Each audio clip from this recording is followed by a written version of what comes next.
کتنے لوگ ہوتے ہیں جو موت کے وقت کلمہ پڑھنا چاہتے ہیں پڑھ نہیں پاتے.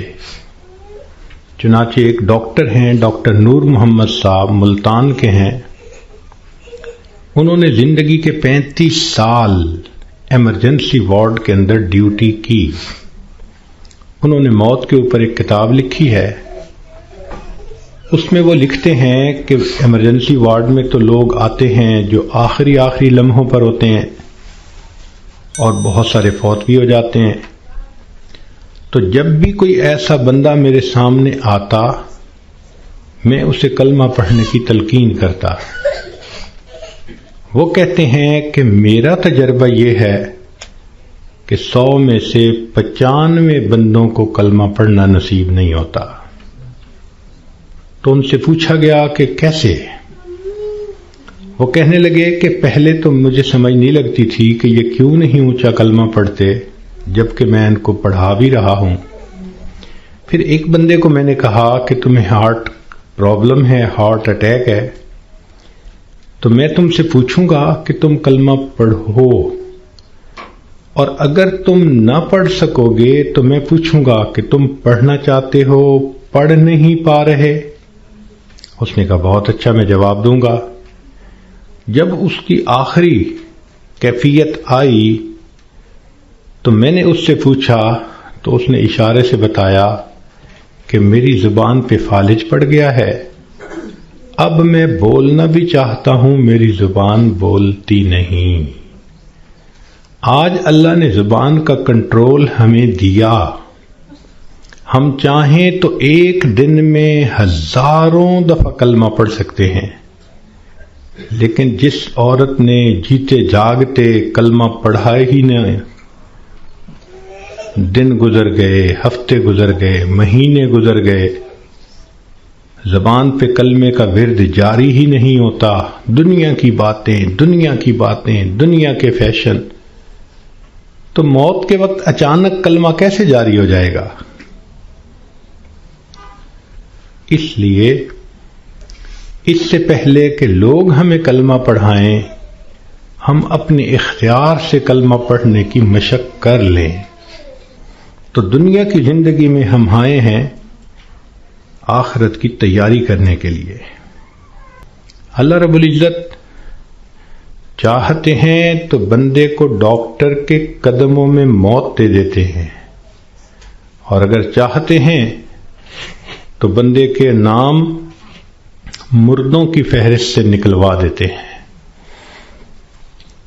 ہمارے ایک ڈاکٹر صاحب دوست تھے، وہ ایک ہاسپٹل کے ڈائریکٹر تھے، بڑے تھے، 300 بیڈ کا ہاسپٹل تھا. تو کہنے لگے کہ ایک مرتبہ میرے پاس لسٹ آئی ان مریضوں کی جو فوت ہو گئے، تو روزانہ میں سائن کرتا تھا تو وہ ڈیڈ باڈیز وارثوں کے حوالے کر دی جاتی تھی. تو میں سائن کرنے لگا تو میرے ذہن میں خیال آیا کہ میں ذرا ان کے چہرے تو دیکھ لوں. کہنے لگا میں نے چہرے جو دیکھے تو ایک بوڑھا آدمی تھا. ایسے ہی میرے ذہن میں گیا کہ کہیں اس کو فٹ کا دورہ تو نہیں پڑا. تو میں نے ٹیکا منگوایا اور انجیکشن اس کو لگا دیا. اللہ کی شان، وہ اٹھ کے بیٹھ گیا.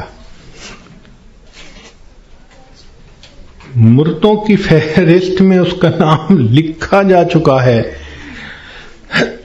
اللہ تعالیٰ چاہتے ہیں تو فہرست سے نام نکلوا دیتے ہیں.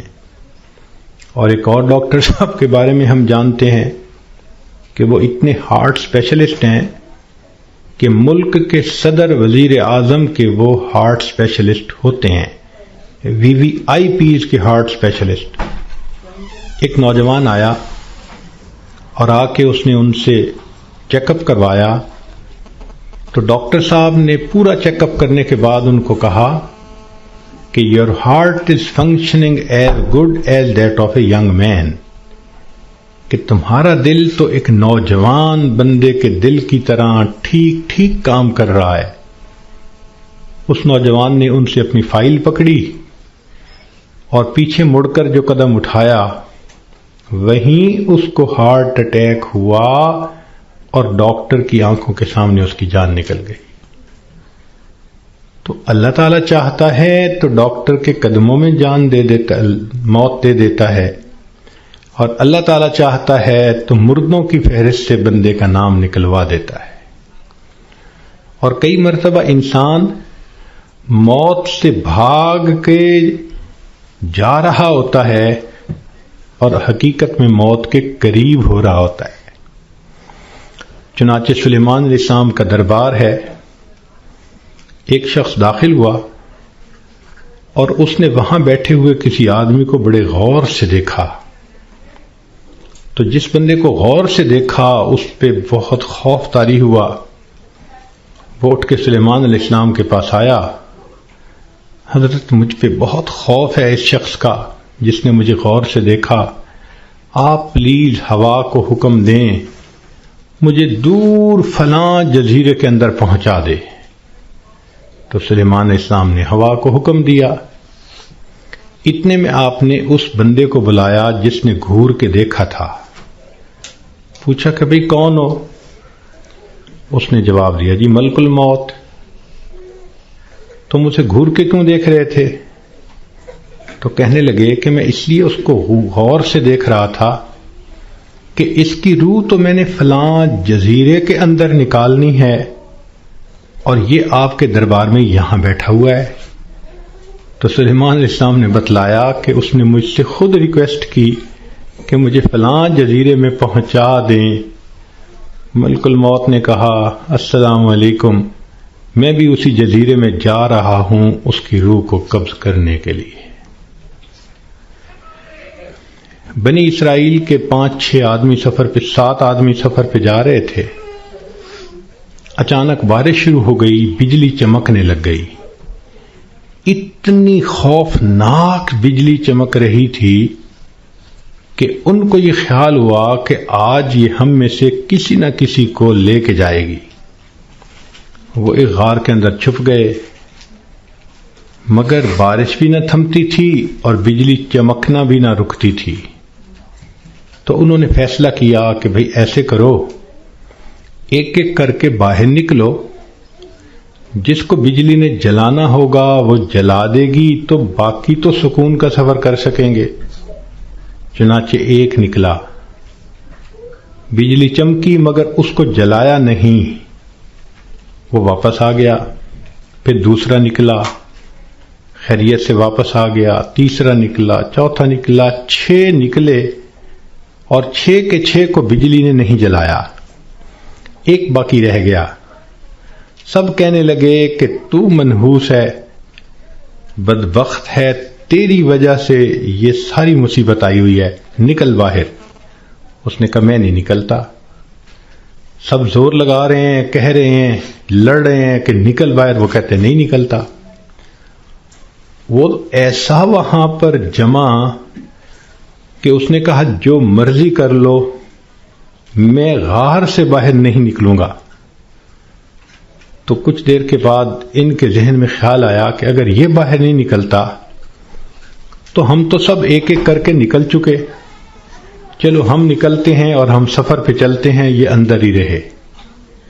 جیسے ہی وہ 6 کے 6 باہر نکلے، بجلی چمکی اور 6 کے 6 کو موت آ گئی. اب یہ سب دھکیل رہے تھے 7ویں کو، اور ان کو یہ نہیں پتا تھا کہ موت کا وقت تو ہمارا قریب آ چکا. کہتے ہیں کہ 2 چور کسی گھر میں آئے چوری کرنے کی نیت سے.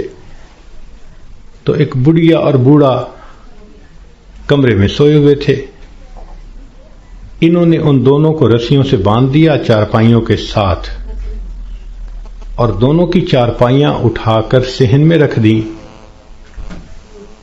منہ پہ ٹیپ لگا دی تاکہ ہم کمرے میں تسلی کے ساتھ سامان کو کھولیں گے اور قیمتی سامان کو لے جائیں گے.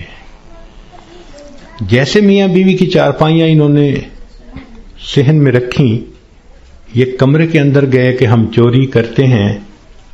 اچانک کمرے کی چھت گری اور یہ دونوں چور دب کر مر گئے. محلے والے آ گئے، شور ہوا تھا۔ اب وہ حیران کہ میاں بیوی تو رسیوں سے بندھے ہوئے ہیں۔ ان سے پوچھا بھئی تمہیں باہر کس نے نکالا؟ ان کا ہمیں تو پتہ نہیں، ہم تو اندر سوئے ہوئے تھے۔ ان کو کھولا گیا، جب ملبہ ہٹایا گیا تو اس کے اندر 2 چوروں کی لاشیں دبی ہوئی تھیں۔ پتہ چلا کہ چور ان کو نکال رہے تھے کہ ہم چوری کریں گے، اور ان کو یہ نہیں پتا تھا کہ ہم اپنی موت کا خود انتظام اپنے ہاتھوں سے کر رہے ہیں۔ تو انسان کئی مرتبہ موت سے دور بھاگتا ہے اور حقیقت میں وہ موت کے قریب سے قریب تر ہو رہا ہوتا ہے۔ اس لیے ہمیں چاہیے کہ ہم موت کی تیاری کریں۔ مہلت ہر ایک کو ملی ہے، کسی کو کم کسی کو زیادہ۔ اس مہلت سے جو فائدہ اٹھائیں وہ خوش نصیب انسان ہے۔ اس دنیا میں آپ کو اللہ کا منکر تو مل جائے گا، رسالت کا منکر بھی مل جائے گا، دین کا منکر بھی مل جائے گا۔ اس دنیا میں آپ کو موت کا منکر کوئی نہیں مل سکتا۔ دہریے سے دہریہ بھی ہوگا تو یہ مانے گا کہ ایک دن مجھے موت آنی ہے۔ جب موت آنی ہی ہے تو کیوں نہ انسان اس کے لیے تیاری کر لے۔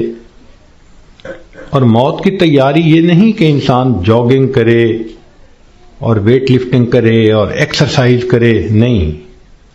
موت کی تیاری یہ ہے کہ انسان اپنے پچھلے گناہوں سے توبہ کر لے، آئندہ نیکوکاری کی زندگی گزارنے کا ارادہ کر لے، اور جو لوگوں کے حقوق اس پر ہیں ان سے معافی مانگ لے۔ چنانچہ ایک مرتبہ میں اپنا واقعہ آپ کو سناتا ہوں۔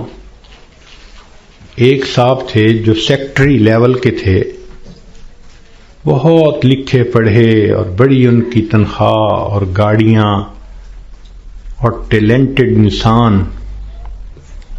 ان کی ریٹائرمنٹ ہوئی تو وہ بیمار ہوئے تو ہاسپٹل میں تھے۔ گھر آئے تو ہم ان کی تباہ پرسی کے لیے حاضر ہوئے۔ تو جب اس کے بڑے بیٹے نے مجھے دیکھا تو کہنے لگا حضرت صاحب میرے ابو کے لیے دعا کر دیں، ڈاکٹر نے تو ہمیں جواب دے دیا ہے اور کہا ہے کہ بس ہفتے 10 دن کی بات ہے، ان کے اندر کینسر پھیل چکا، لیکن ہم نے ابو کو نہیں بتایا، آپ بھی پلیز ابو کو نہ بتانا۔ میں خاموش رہا۔ خیر اندر گئے، ملاقات ہوئی۔ تھوڑی دیر کے بعد میں نے انہیں کہا جی کہ مجھے آپ سے کوئی بات کرنی ہے، تو انہوں نے سب کو جانے کا حکم دے دیا کہ بھی کمرے سے جاؤ، میں حضرت جی سے کوئی بات کرنا چاہتا ہوں۔ جب وہ اکیلے ہو گئے تو میں نے ان سے بات کی کہ دیکھیں زندگی کا کوئی بھروسہ نہیں، کوئی نہیں جانتا کہ کب موت آئے گی، کیا پتا میری موت پہلے آئے، کیا پتا آپ کی موت پہلے آئے۔ ہم نے آنکھوں سے دیکھا ہے بوڑھا باپ جوان بیٹے کی لاش کو دفن کر رہا ہوتا ہے، اور کئی مرتبہ جوان باپ اپنے نوزائیدہ بچے کی لاش کو دفن کر رہا ہوتا ہے۔ تو یہاں کیا بھروسہ زندگی کا؟ کہنے لگے بالکل صحیح بات ہے۔ میں نے کہا کہ بات یہ ہے کہ آپ کی جو رپورٹیں ہیں ان سے پتہ چلتا ہے کہ آپ کے اندر کینسر بہت پھیل چکا، اور ڈاکٹروں نے ہفتہ 10 دن کا وقت دیا ہے، تو بہتر یہ ہے کہ آپ تیاری کر لیں۔ یہ بات سنتے ہی اس کی آنکھوں میں چمک آ گئی، اور وہ مجھے کہنے لگا کہ حضرت صاحب آپ نے سچ کہا، یہ سارے لوگ مجھے جھوٹی تسلیاں دے رہے تھے، مجھے کنفیوز کر رہے تھے۔ میرا دل کہتا تھا کہ میری بیماری خطرناک ہے، اور یہ اوپر والے کہتے تھے، رپورٹ بھی نہیں دکھاتے تھے، کہتے تھے بس ٹھیک ہو جائے گا، آپ فوراً ٹھیک ہو جائیں گے۔ تو اللہ آپ کا بھلا کرے، آپ نے مجھے بتا دیا۔ میں نے تو اب اپنے پوتے پوتیوں کو، نواسے نواسیوں کو دیکھ لیا، کتنا بندے نے رہنا ہوتا ہے۔ تو چلو مجھے اندازہ تو ہو گیا۔ اب یہ کہہ کر انہوں نے دروازہ کھلوایا۔ جب بیٹا آیا اور اس کو پتہ چلا کہ حضرت صاحب نے تو بتا دیا میرے ابو کو، تو وہ میری طرف دیکھنے لگے۔ میں نے ان کو کہا کہ بچے غصہ نہ کرو، میں نے تمہارے ساتھ بھلا کیا ہے۔ اللہ کے اس بندے نے سارے گھر والوں کو بلایا اور ان کو کہا کہ دیکھو بھائی، میری بیماری کی یہ حالت ہے کہ میرے پاس صرف 6-7 دن ہیں۔ اب ایسے کرو کہ جو میری زمینیں تھیں، جائیدادیں تھیں، مکان تھے اور وہ میرے نام تھے، سارے نکالو۔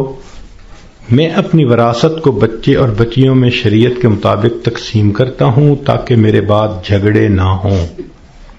لو جی، 2 دن میں انہوں نے سب جائیدادوں کا بچوں کے نام انتقال کروا دیا تاکہ بچوں کے جھگڑے نہ ہوں آپس میں۔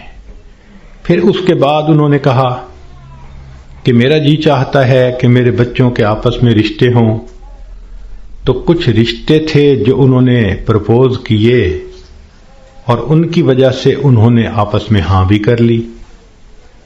پھر تیسرا کام انہوں نے یہ کیا کہ کچھ رشتہ داروں کی آپس میں ناراضگیاں تھیں، ان کو بلایا اور کہا کہ دیکھو بھائی، میں مہمان ہوں، میرے دل کی تمنا ہے کہ میں تمہیں آپس میں ایک دوسرے سے سلو کرتا ہوا دیکھوں۔ چنانچہ 15 20 سال سے جو ایک دوسرے سے رشتہ دار نہیں بولتے تھے، گھر آنا جانا نہیں تھا، انہوں نے ان سب میں سلو کروا دی۔ پوری برادری اتنی خوش تھی ان تمام باتوں پہ کہ جی اس بندے نے اتنا اچھا کام کر دیا، یہ ہماری برادری کا بڑا تھا، سب میں جوڑ پیدا کر دیا۔ پھر اللہ کی شان، 1 ہفتے کے بعد اس کو موت آ گئی۔ اب اس کا بیٹا جب کبھی ملتا ہے کہتا ہے حضرت جو احسان آپ نے ہم پہ کیا ہم اس کا بدلہ نہیں چکا سکتے۔ تو کیا ضرورت ہے بیمار آدمی سے چھپانے کی جبکہ اس کی بیماری اتنی خطرناک سٹیج تک پہنچ چکی ہو؟ ہم مسلمان ہیں، یقین ہے کہ ہم نے جانا ہے، تو اس بندے کو غفلت میں موت آئی اور وہ کلمہ بھی نہ پڑھ سکا، تو پھر اس کو دکھ ہوگا نا، بتانے سے تو دکھ نہیں ہوتا۔ تو اس لیے شریعت نے کہا کہ جب کسی کو موت آنے لگے تو اس کو کلمے کی تلقین کیا کرو۔